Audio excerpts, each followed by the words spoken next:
E aí, pessoal, tudo bem?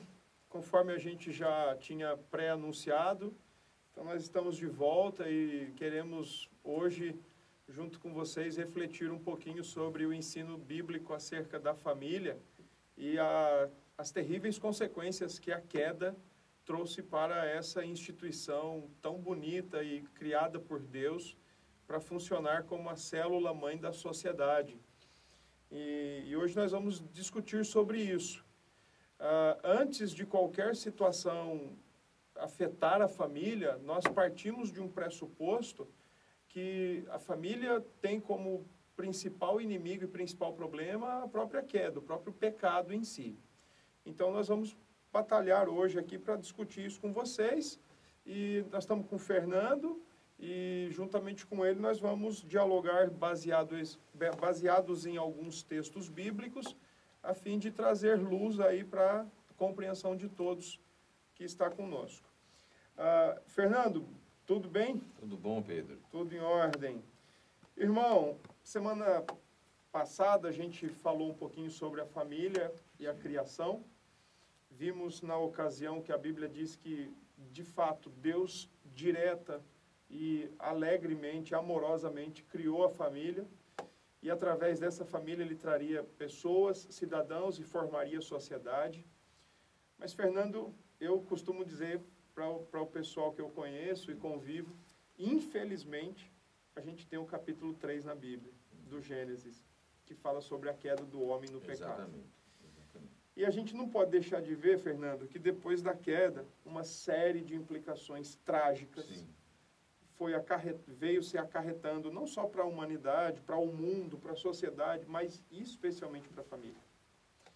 E eu já quero passar para você aí, então, deixar aí para você o texto de Gênesis 3,16, especialmente quando é dito que a mulher agora vai ter as dores de parto multiplicadas, mas também é dito que o desejo dela será para o marido e o marido a governará. Ou, em algumas versões, dominará ou oprimirá. Como é que você já começa a ver essa questão aí? Bem, eu acho que a gente precisa entender no contexto maior de que quando Deus criou todas as coisas, tudo era bom, né? Inclusive a família, perfeita. Mas, a partir do capítulo 3, com a desobediência ali de Adão e Eva, houve então as implicações diretas, né, do pecado, que aqui é chamada a maldição do pecado, e que a partir de então toda a humanidade, toda a criação, ela foi afetada, né, por esta queda, como a gente sempre fala. E aqui especificamente a relação entre esposo e esposa, entre o homem e a mulher, o texto sagrado ele vai nos dizer que será multiplicado, né, aqui sobremodo as dores, né, do parto, como também essa questão do domínio do homem sobre a mulher. Até antes da queda, a relação entre os dois, a relação familiar, visava unicamente e exclusivamente a glória de Deus. Com o pecado, essa visão, essa finalidade, ela vai ser deturpada, né? Ela vai perder esse foco e vai partir então para o egoísmo do homem, para o egocentrismo da própria pessoa. E aí vai afetar o relacionamento como um todo, a partir da família, né? Você concordaria em dizer que a semente do machismo e do feminismo já estavam no Gênesis 3? Sim, sem medo de Sem problema nenhum. Com certeza. Porque né? ali se estabelece uma relação de discórdia, né? Medição de forças. De concorrência, né? Essa é a palavra, ótimo. De concorrência. Não tem Até como a gente escapar Gênesis disso. 3 não havia esse sentimento. Não. Né? Cada um cumpria a sua função, o seu papel. Mas após o pecado, a queda, veio esse sentimento de concorrer para ver quem é que domina o outro, quem está por cima, né? E assim a gente vê essa questão da maldição do pecado entrando já na família e afetando assim toda a humanidade, né? Toda a criação. E é por isso que a gente vê hoje a relação conjugal sendo tratada e verificada como uma das relações mais difíceis. Sim, né? sim. É a mais bonita, mas ao mesmo tempo o pessoal taxa e pinta essa relação como a mais difícil, como a mais problemática, a mais terrível. E aí tem as desculpas modernas, né? Para os divórcios, para as separações. Compatibilidade. Isso, né? mas Ninguém percebe A a raiz, queda. a raiz, ela é o pecado, e está em cada um de nós. Né? Em Exatamente. reconhecer essa dificuldade e tratar.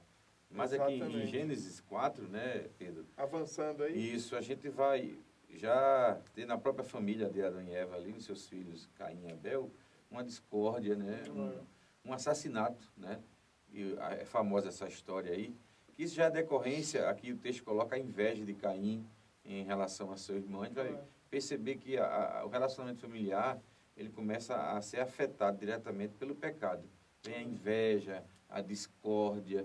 Então, o que a gente vê hoje aí na sociedade, nas famílias, nada mais é do que reflexo do que aconteceu lá no Jardim do Éden, né, do pecado de Adão e Eva, afetando hoje também as relações familiares, né? Eu estava comentando esse texto com a igreja domingo e eu disse para a igreja o seguinte, né, que o primeiro homicídio da face da terra não aconteceu numa favela, não aconteceu num morro, não aconteceu num presídio, não aconteceu entre briga de gangues, mas o primeiro homicídio da face da terra aconteceu entre duas pessoas que saíram do mesmo ventre. Caim e Abel, que saíram do mesmo ventre, o ventre de Eva.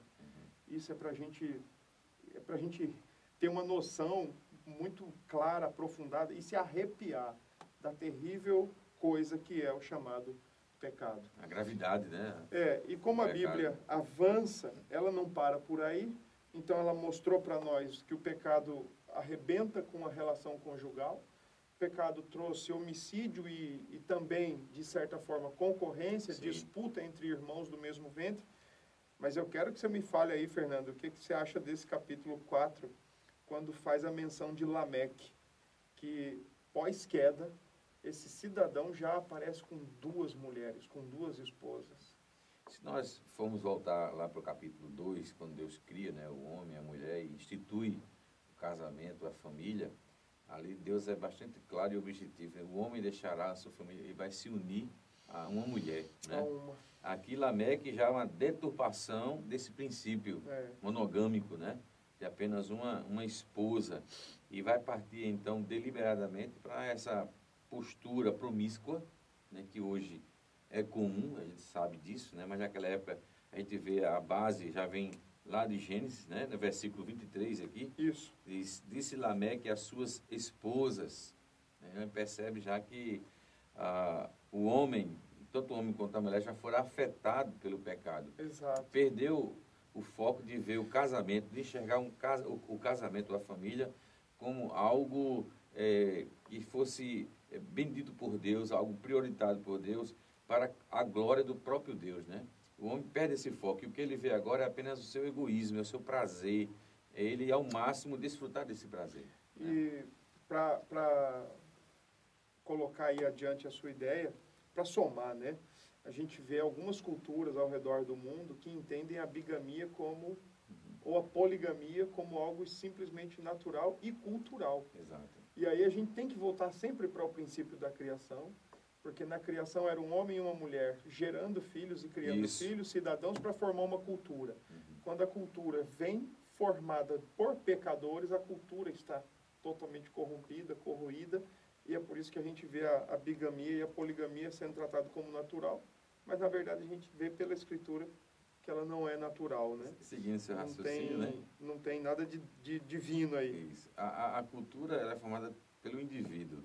Exato. O indivíduo já está contaminado pelo pecado, então Exato. a cultura está contaminada. Inevitavelmente ela vai estar. Exatamente. E por falar em cultura, eu acho que a gente pode dar uma avançada no texto bíblico. Sim. Mas só para a gente mencionar Sodoma e Gomorra. Um exemplo de uma cultura totalmente depravada, totalmente arrasada pela queda. E é de lá que vem o termo sodomia para todo tipo de ordem e prática de sexualidade da forma mais terrível e grosseira que existe e que é praticada. Deturpação daquilo que Deus criou como bom. Né? A deturpação do princípio divino de que a relação entre o homem e a mulher não apenas visa, né, a questão do prazer, da procriação, também, mas principalmente a relação, a união entre o homem e a mulher, né, para a glória de Deus, né? Então essa questão de Sodoma e Gomorra, ela deve ser sempre lembrada como um alerta para aqueles que têm como um princípio normativo da sua vida a palavra de Deus. Né? Nos alerta quanto a essas práticas que são abomináveis diante de Deus e que as justificativas que se colocam, né, de que esse livro é ultrapassado, de que ele é retrógrado, de que, na verdade, esse livro ele é sempre atual. Ele é sempre atual porque fala da nossa realidade diante de Deus. Né? O Billy Graham dizia que a Bíblia é o livro a Bíblia é mais atual que o jornal que vai ser escrito amanhã. Então, não tem como a gente não ouvir o seu testemunho. Ô, Fernando, e avançando mais um pouquinho, e o livro de Levítico, hein? Quando ele fala, ou quando o próprio Deus, e o tema do livro de Levítico é santidade ao Senhor. Exatamente. Então, nós podemos ver que o Senhor Deus até tinha intenção e preocupação com a santidade da sexualidade do homem e da mulher, do seu povo. E quando ele proíbe aí uma série de práticas de sexualidade distorcida e deturpadas, como a homossexualidade, a bestialidade e as relações sexuais incestuosas. A gente observa, né, já aqui no Pentateuco, né, os 5 primeiros livros da Bíblia, essa preocupação de Deus de orientar o seu povo quanto à prática sexual, para que ela fosse limitada à relação entre o homem e uma mulher. Passando disso, é algo abominável, algo condenável pelo próprio Deus. Como você falou, o livro de Levítico ele enfatiza a santidade do próprio Deus. E aqueles que conhecem a Deus precisam, portanto, estar dentro dessa norma estabelecida por Ele, né? E aqui ele condena essas práticas que você acabou de falar aí, que hoje, em alguns círculos, né, em algumas comunidades, são aceitas, né? Alguns grupos são até defendidos, né, como algo inerente ao ser humano, quando, na verdade, é uma deturpação, uma modificação daquilo que foi, de maneira original, criado por Deus como belo, como bom. Pegando aquele raciocínio que você acabou de mencionar, se o indivíduo forma a cultura, se o indivíduo tem pecado, logo a cultura é pecaminosa, a gente poderia dizer que a cultura em torno da desconstrução familiar, então, tem esse compromisso. Sim. De exaltar o que é deformado e de humilhar e escantear o que é belo e verdadeiro. Exatamente, né? Como consequência direta do pecado, né? Isso, o que acontece hoje é justamente esse, é um movimento que advém de uma cultura contaminada pelo pecado e que jamais vai admitir aquilo que Deus estabelece como certo. Né? A proposta é sempre se voltar contra. Exatamente. Né? O que o apóstolo Paulo, lá em Romanos sim. Avançando lá para o Novo Testamento, sim. No capítulo 1, quando o apóstolo Paulo, ele... verso 25, sim. 26, para ser mais aí, né? 26 e 27. Isso.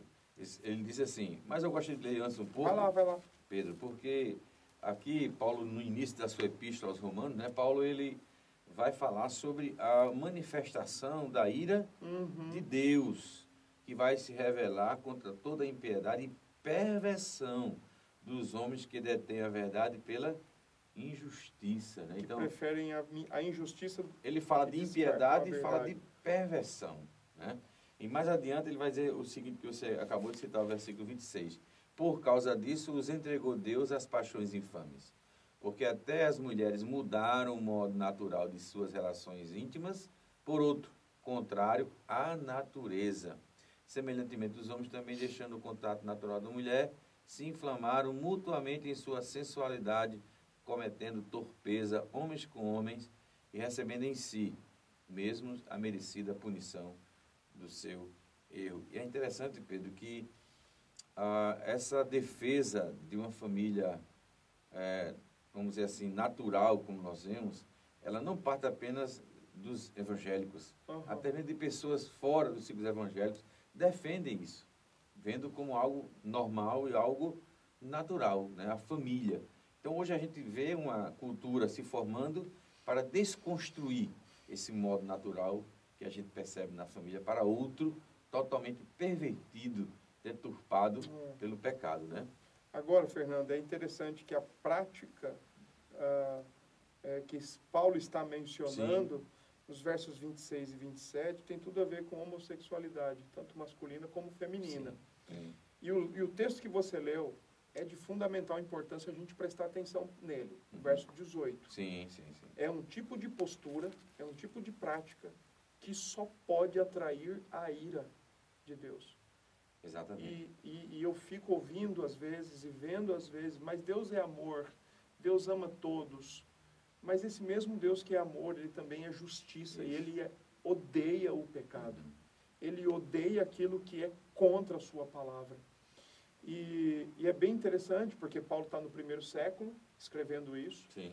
E historiadores registram que a maioria dos imperadores romanos eram homossexuais, deixavam suas esposas em casa, e quando eles viajavam pelo império, levavam os seus amos sexuais, os seus rapazes para relações sexuais nas viagens, e as esposas ficavam em casa. Diz a história que a esposa de Cláudio, o imperador, quando ele viajava, ela ia para as casas de banho para se prostituir, enquanto ele estava em viagem pelo império com seus acompanhantes. Para os gregos, a relação sexual perfeita só podia ser entre pessoas do mesmo sexo, entre homens, porque com a mulher só servia para procriar. Uhum. Então, essa cultura que nós estamos vivendo hoje é o ápice de algo que por séculos está sendo aí martelada, está sendo defendida, está sendo praticada.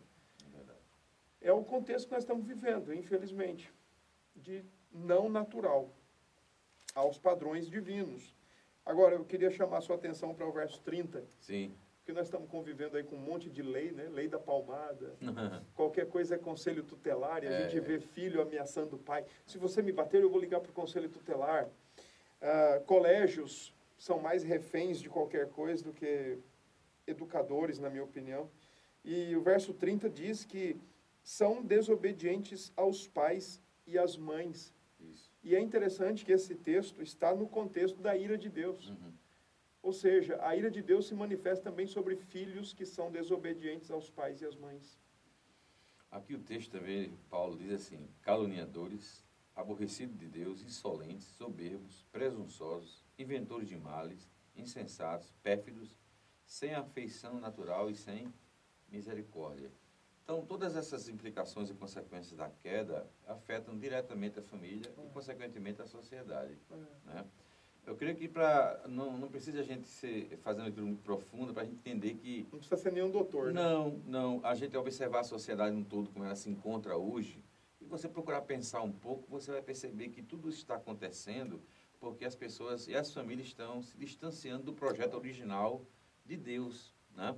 Então, o que a gente vê é a destruição da família, a desconstrução desse projeto originado por Deus, lá em Gênesis 2, e a consequência é isso que estamos vendo, uma sociedade totalmente corrompida, jovens e adolescentes sem saber o que querem da vida, se envolvendo cada vez mais com as drogas, saindo de casa, sem obedecer às autoridades. Né? Eu estava vendo essa semana no telejornal, em São Paulo, um adolescente de 12 anos, no mesmo dia foi preso 2 vezes, assaltando 2 vezes.